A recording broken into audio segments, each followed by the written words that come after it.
Really the way we played it is there was, a certain amount of rules that anybody coming in had to adhere to. There was already a sound that was established. So, you had to, play up to those rules up to a point. But on the other side, whoever came in on that right-hand side, you were there for a reason. You were there because we all like what you do. We all liked your personality and the personality that you gave to your instrument, and we wanted to make sure that it shined. So there was no way that we wanted to sort of stunt anybody's ability out there at all. So really, to the answer to your question is yes, you had to play X amount, but only up to a point, and then from that point on, it's all yours. You use your personality guitar-wise in the best way you see possible. From Still Dangerous, it's Thin Lizzy live on Rockline. This is for all the cowboys. This one is a number called Cowboy Song.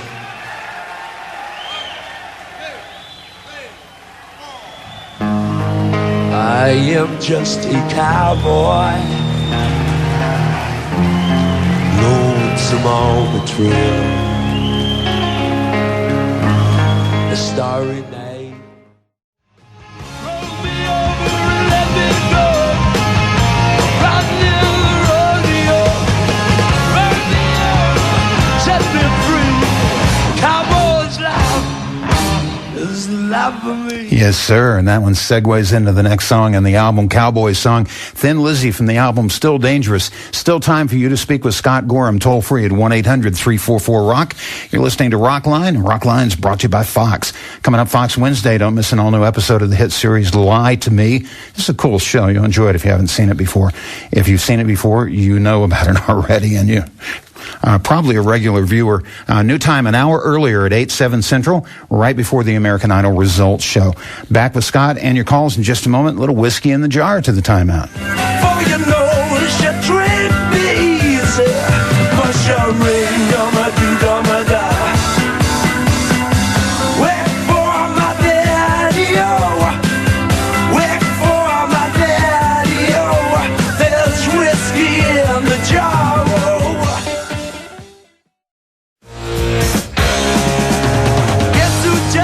It's Rockline. We're back. One of the things I like about this Still Dangerous CD is the songs are close enough to the original where they sound great in your head, but they're different enough that a different slant and touch has been put on the songs. It sounds really good. We'll head to Portland, Oregon to talk to John. John, you're on Rockline with Scott Gorham. Hey, how you doing, Scott? Good, man. How's things? Hey, not too bad. Hey, just want to let you know, man, you're one of my favorite guitar players of all time, and I'm stoked that there's a new live disc out with Still Dangerous. Oh, thank you, man. I really appreciate that. I really do. Oh, man, thank you for the music, man. It's great. Anyway, hey, I got two questions. I'm wondering if you guys have any more live shows that are going to be released on DVD, specifically your Australia live shows maybe, and also, how did you guys hook up with Huey Lewis? Oh, man, good question. Yeah, good stuff. Well, just take the first one first. You want to know if there's any more live DVDs. Was that right? Yeah. Right. Well, like I say, we've found this sort of huge amount of multi-track tape now, and to be quite honest, when I got to this Philadelphia show, the Still Dangerous album, I'll be honest with you, I kind of stopped listening because I was just so into the sound of this album here. I just didn't look any further. Now, somebody brought that up the other day. Is there any film in this lockup? And I couldn't say yes or no at this point because I hadn't gone that far. So that's kind of the next step is to, finding a window of opportunity where I'm not on the road or in the studio or whatever, to grab an engineer, go back into the studio and see exactly what's there. Because I'm curious, too. I want to know if there's some film footage or there's an extra track that for some reason, didn't get included on this album or that album. So yeah, I'm really waiting to be able to sit in that studio and kind of discover what we've got in there. I've been kind of chattering on here. I forgot the second part of the Huey Lewis. Huey Lewis, yes. Well, Huey Lewis, who was a great friend of everybody in Thin Lizzy, he was in a group called Clover. And Huey's job in Clover really was just as the harmonica player. Clover supported us practically for about a year, all through Europe and all through the UK, and we got to know all the guys, really well, and they were actually an excellent band. But as far as Huey went, he was kind of he had to take kind of a back step from everyone in that band because he, like I say, he didn't sing in the group. He maybe sang a little backup, but his main job in the band was just to play our harmonica.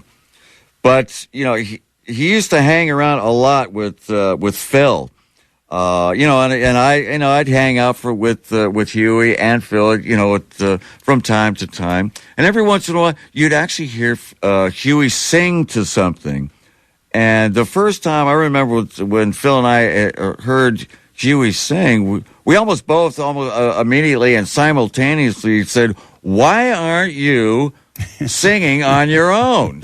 What's with the harmonica thing? You ought to just quit Clover and start your own band, And of course, Huey's like, "Oh, well, yeah, geez, I never thought about that, And we just kept pumping him, saying, "Man, you've got to do this. You've got to get out there and start your own band." And lo and behold, it was like just a couple years later, and there he is, Huey Lewis in the news, and he's what do you have, the #1 album in the nation or something, or #1 album in the world? For quite a while, yeah. Yeah, no kidding. So, that's how we hooked up with Huey. I remember he came out to the Bahamas with us one year. Phil was doing his solo album, and we went out to Compass Point there, and we brought Huey out with us to, play harmonica. But, do sing, and also you did a lot of singing on the album. So, we did a lot of hanging out with Huey. Huey, I don't know, if you ever get a chance to meet Huey Lewis, kind of on a one-to-one basis, you'll really find out what a sense of humor this guy's got. I mean, he's just... every time I meet up with this guy, he's a great laugh is what he is. I love that guy. I miss him too. I haven't seen Huey in a fair few years now, so I'd like to hook up with him again at some point. But thanks for bringing that up. There you go. And you do know the band Clover worked with Elvis Costello in his early years. I think I do remember that. Yeah, they were, I believe, the backup band on the first two albums. Right. But these guys, they were great musicians. One of the guys, went off to the Doobie Brothers. I think a couple of the other guys became, pretty well-known producers in California and all that. So yeah, I mean, it's not like this was not a talented band. I mean, this was a band filled with really great musicians. But there you have Huey, and he's just playing harmonica instead of doing the singing that he ended up actually doing. Well, he stepped out in front eventually. I want to play Dancing in the Moonlight. What are your recollections of this song?